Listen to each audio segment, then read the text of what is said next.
विधानसभा के चुनावों का बिगुल बज चुका है। सारी पार्टियां अपनी अपनी तरफ से जोर लगाने के लिए तैयार हैं और लगातार अब कैंपेनिंग भी शुरू हो गई है। हमारे साथ इस वक्त बहुजन समाज पार्टी के जनरल सेक्रेटरी जो है वो मौजूद हैं और ये भी इस इलेक्शन के मैदान में उतर चुके हैं। बात की जाएगी इनसे और पता किया जाएगा कि आखिर इनकी पार्टी की क्या तैयारी है चुनावों को लेकर। सबसे पहले तो राजेश गुप्ता जी, आपका बहुत बहुत स्वागत है चैनल में। धन्यवाद। आप किस तरह से देखते हैं विधानसभा के चुनाव जो 10 साल बाद जम्मू कश्मीर में हो रहे हैं? बहुत अच्छी बात है, क्योंकि लोग बहुत तंग आ गए थे। एक पॉपुलर गवर्नमेंट की बहुत सख्त ज़रूरत थी। यहाँ पर ब्यूरोक्रेसी बहुत हावी हो चुकी थी। आम लोगों की कोई अप्रोच नहीं थी किसी लीडर के पास, या कुछ जो दिक्कतें आती थी। तो इसीलिए राजनीतिक जो लोग होते हैं वो बीच में ब्रिज बनते हैं लोगों के, तो वो ऐसा कोई सिस्टम नहीं था। तो आप तो जानते ही हैं, यहाँ काफ़ी देर से एलजी रूल ही चल रहा है। तो अब इलेक्शंस आई हैं तो बहुत अच्छी बात है। देखिए, इलेक्शंस आ चुके हैं और देखिए सब जितनी भी पार्टीज हैं वो सब अपने अपने तौर पर तैयारी कर रही हैं इलेक्शंस को लेकर, और आपकी पार्टी भी अब इलेक्शंस के मैदान में उतर चुकी है। तो आपको कौन सी कॉन्स्टिट्यूएंसी जो है आप वहां से लड़ने वाले हैं? क्योंकि देखिए, आप जहां से लड़ेंगे वही डिफाइन करता है कि आपको किस तरह के लोग जो हैं वो वहाँ पर मिलने वाले हैं। तो ज़रा बताएं कि कौन सी कॉन्स्टिट्यूएंसी है जहाँ से आपको कैंडिडेचर जो है वो सौंपा गया है? मेरी कॉन्स्टिट्यूंसी है जम्मू ईस्ट। वहाँ पर तो युद्धवीर सेठी लड़ रहे हैं भारतीय जनता पार्टी की तरफ से। युद्धवीर सेठी क्या मतलब हुआ है क्या? मतलब वो भी मेरी तरह ही इंसान है, मैं उनको जानता हूँ बड़ी। नहीं, मैं उन्हें हवा नहीं बना रही हूँ, बस मैं बात कर रही हूँ कि भारतीय जनता पार्टी की तरफ से वहाँ पर युद्धवीर सेठी जो हैं वो चुनाव लड़ने वाले हैं। युद्धवीर सेठी वैसे भी काफ़ी दिनों से यहाँ पर बीजेपी के ऑफिस में चर्चा का विषय बने हुए थे। आज भी उनके किसी सीनियर लीडर ने प्रेस कॉन्फ्रेंस की और युद्धवीर सेठी की सीट को गलत ठहराया है। उन्होंने बहुत आरोप लगाए हैं उन पे कि जो उनकी वाइफ भी पहले मिनिस्टर रह चुकी है, वो अपने कार्यकाल में कुछ नहीं कर सकी तो उनके पतिदेव क्या करेंगे। तो वो थोड़ी सी ऐसी बातें चल रही थी। तो लोग भी जानते ही हैं कि बीजेपी ने किया क्या है पिछले 10 वर्षों से। जब हमने यहाँ से 26 एमएलए जिता के भेजे थे, इन्होंने जम्मू की तरफ कभी ध्यान ही नहीं दिया। जम्मू पूरी तरह से डिस्क्रिमिनेशन सहता रहा। जम्मू के साथ हमेशा डिस्क्रिमिनेशन हुई, और ये एक ज़माना था इस बीजेपी के लोग सबसे पहले आके धरने प्रदर्शन किया करते थे जम्मू में, कोई भी बात होती थी तो। लेकिन इनको जब से पावर मिली है, इनका नज़रिया ही बदल गया। ये अपने आप को मतलब बहुत ही घमंड में आ गए। इनको दिखाई नहीं नीचे कि लोग भी हैं जिनके पास हम जाते थे, हाथ जोड़ते थे। मैं चाहता हूँ कि अगर राजनीति करनी है तो जैसे कथनी हो वैसे करनी भी होनी चाहिए। बोल दिया और वहाँ झूठे वादे कर दिए, मतलब ऊपर से झूठ शुरू हो जाता है नरेंद्र मोदी जी से ही, तो वो नीचे तक आता है। उन्होंने भी इतने वादे किए थे। बीजेपी की ये रीत है ना, रघुकुल रीत सदा चले आई। तो इसमें रघुकुल रीत का क्या लेना देना और झूठ का क्या लेना देना? मैं बता रहा हूँ कि उनके अंदर वो वही आएंगे ना, जो बड़े लीडर उनके करेंगे तो छोटे लीडर भी वही अडॉप्ट करते हैं ना।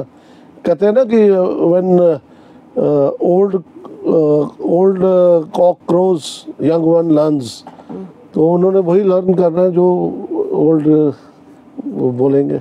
अच्छा, तो मतलब आपको लगता है कि भारतीय जनता पार्टी में सब झूठ बोलते हैं? 100% झूठे हैं वो। मैं तो मोदी जी को झूठ की मशीन तक बोल देता हूँ कि वो तो झूठ की मशीन है। उन्होंने इतने वादे किए, वो कभी पूरे ही नहीं किए लोगों को। सबसे पहला तो दिया था कि 15-15 लाख रुपए देंगे, तो वो भी किसी को नहीं मिले। नहीं, पर मैनिफेस्टो में उनके पहले लिखा गया था कि राम मंदिर जो है वो बनवाने का प्रयास करेंगे। राम मंदिर तो बन गया, तो क्या वो झूठ था? देखिए, बेसिकली ये मंदिर, मस्जिद, गुरुद्वारे, ये सभी जो है ना, इन सभी की हम बहुत इज्जत करते हैं। इनको राजनीति से बाहर ही रखना चाहिए, तभी राजनीति बहुत अच्छी चलेगी। धर्म को कभी भी राजनीति में नहीं लेके आना चाहिए। इन्होंने धर्म को घसीटा, हिंदू मुसलमान किया। बताओ, आज से 10 साल पहले कभी हिंदू मुस्लिम हुआ यहाँ पर? इतना हमारे जम्मू में हमारे रिलेशंस मुस्लिम भाइयों से इतने अच्छे हैं। कभी यहाँ पर कभी कोई ऐसी घटना नहीं, अप्रिय घटना नहीं हुई जिससे आप कहते कि मतलब हिंदू मुस्लिम, हमारा कल्चर सेम है। वो भी डोगरे हैं, वो भी वही लैंग्वेज बोलते हैं, हम भी वही, हमारा खाना पीना पहनावा सब एक ही है। और वो हमारे घरों में आते हैं, हम उनके घरों में। हमने कभी ऐसी बात नहीं कही कि इन्होंने तो इतनी हद मुका दी कि ओ राम मंदिर मंदिर मंदिर मंदिर, और मंदिर क्या बनाया, वो तो एक ही बरसात में उन्होंने बता दिया, पूरी छत वहाँ से पानी लीक कर गया। चलिए, राम मंदिर पर तो बाद में आएंगे, बात करेंगे जम्मू कश्मीर की। जम्मू कश्मीर में आप सिंस अब कैंडिडेचर आपको मिला हुआ है, तो आपकी पार्टी की तरफ से क्या कुछ वादे जो हैं वो किए गए हैं? मैनिफेस्टो जो है वो पहले तो पूछना चाहूंगी कि क्या निकाला गया अभी तक? बस 1-2 दिन में रिलीज हो जाएगा मैनिफेस्टो। 1-2 दिन में रिलीज हो जाएगा। तो क्या क्या उसमें जम्मू कश्मीर की जो जनता है उससे रिलेटेड कुछ होगा उसमें, या फिर कुछ ऐसे वादे किए जाएंगे जो कल को पूरा करने की बात होगी? ऑब्वियसली जब ये जम्मू कश्मीर की इलेक्शन है तो जम्मू कश्मीर के लोगों को मद्देनजर रखते हुए ही बहन जी कुमारी मायावती जी ने वो मैनिफेस्टो तैयार किया है जी। तो वो पिछले जो सब एक्सपीरियंस देखते हुए, तो सब कुछ देखते हुए बहुत ही अच्छा मैनिफेस्टो आपके समक्ष आएगा, जिससे कि हमारे जम्मू के लोग, जम्मू कश्मीर के लोग उसको बहुत अच्छा महसूस करेंगे। देखिए कि आप अभी बात कर रहे हैं कि मायावती जी खुद उस चीज़ पर ध्यान देंगी, पर देखिए जम्मू कश्मीर कहाँ और मायावती जी कहाँ? क्या आपको लगता है कि इतनी दूर से वो जम्मू कश्मीर के मुद्दों को मैग्नीफाई करके देख पाएंगी और दिल से समझ पाएंगी? इस बात का मैं मतलब नहीं समझा। मतलब अब जेपी नड्डा साहब बीजेपी के लीडर इतनी दूर में बैठे रहते हैं, तो वो कैसे, उन्होंने भी क्या दूरबीनें लगाई हुई हैं? ये तो कोई मुझे अच्छा नहीं लगा क्वेश्चन। हर कोई जो नेशनल पार्टी है उसका सेंटर में ही ऑफिस होता है, तो सभी दिल्ली में ही होते हैं, वहीं से ऑपरेट करते हैं। तो यहाँ से हमारी रिपोर्ट्स नहीं जाती, हमारे ऑब्जर्वर नहीं आते यहाँ। हर कोई यहाँ से, सब हम भी भेजते हैं रिपोर्ट्स कि हमारे जम्मू कश्मीर में क्या हो रहा है। मतलब ये कि आप यहाँ से रिपोर्ट्स वगैरह जो हैं वो भेजेंगे और उसी के आधार पे मतलब आगे सभी पार्टियों का ऐसा ही सिस्टम होता है जी। दूसरी तरफ देखा जाए कि नेशनल कॉन्फ्रेंस ने 370-35 से और स्टेटहुड की बात की है। क्या इस मैनिफेस्टो में जो आपकी तरफ से निकाला जाएगा, क्या इसमें मैनिफेस्टो में बात होगी 370-35 से या फिर स्टेटहुड को लेकर?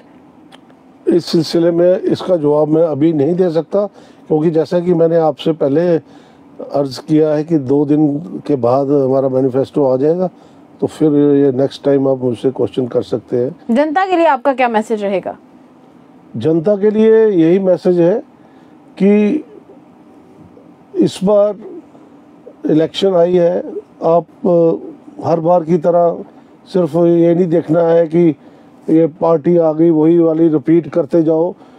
सबसे पहले मैं हर इंटरव्यू में लोगों को यही बताता हूँ कि आपको पार्टी के अलावा कैंडिडेट भी देखना चाहिए। जो सबसे पहले इम्पोर्टेंट होता है कैंडिडेट को देखो, क्या आपको वो सर्व कर पाएगा, उसमें एक कैपेसिटी है, उसकी बैकग्राउंड क्या है, उसके क्या कंट्रीब्यूशन रही जम्मू के लिए, तो ये सब चीज़ें मैटर करती हैं। उसके बाद आप जाइए, बाकी बीजेपी का आपको एक्सपीरियंस हो चुका है, आप वो ये रिश्तेदारियां दोस्तियां मत निभाएं। आप जम्मू का भी कुछ सोचें कि जम्मू का भला होगा अगर आप कोई अच्छा कैंडिडेट लाएंगे जिसके अंदर एक पैशन है काम करने का, वो आपके लिए काम कर सकता है। क्योंकि बिना अंदर जो पैशन होता है उसके बिना कोई काम नहीं कर सकता है। इसलिए जिस शख्स को आप समझें कि ये वाकई हमारे लिए 24/7 अवेलेबल है और उसके पास काम करने का जज्बा है, तो ज़रूर उसको चुनिए और नए चेहरों को मौका दीजिए। यही मेरी मैसेज पूरे जम्मू और जम्मू ईस्ट के लोगों को भी है। आपको उसे ही वोट करना है जिसके बारे में आप सोचते हैं कि वो आपके आने वाले कल को सुधार सकते हैं। दूसरी तरफ जम्मू कश्मीर के लोग जो हैं वो अभी भी इन इलेक्शंस को लेकर काफ़ी ज़्यादा एक्साइटेड हैं। पर चलिए, ये तो वक्त ही बताएगा कि आने वाले समय में सरकार किसकी बनती है। पर आपको कैंडिडेट देखकर वोट करना है, पार्टी देखकर नहीं। आप देखिए कि आप जिसे वोट कर रहे हैं कि क्या वो आपके समाज का भला कर सकते हैं या नहीं कर सकते हैं, क्योंकि वोट करना सिर्फ आपका फंडामेंटल राइट ही नहीं, आपकी एक रिस्पॉन्सिबिलिटी भी है। तब तक के लिए देखते रहिए द अर्थ न्यूज। साक्षी सानी को दीजिएगा इजाजत। मिलेंगे अगले वीडियो में, तब तक के लिए नमस्कार।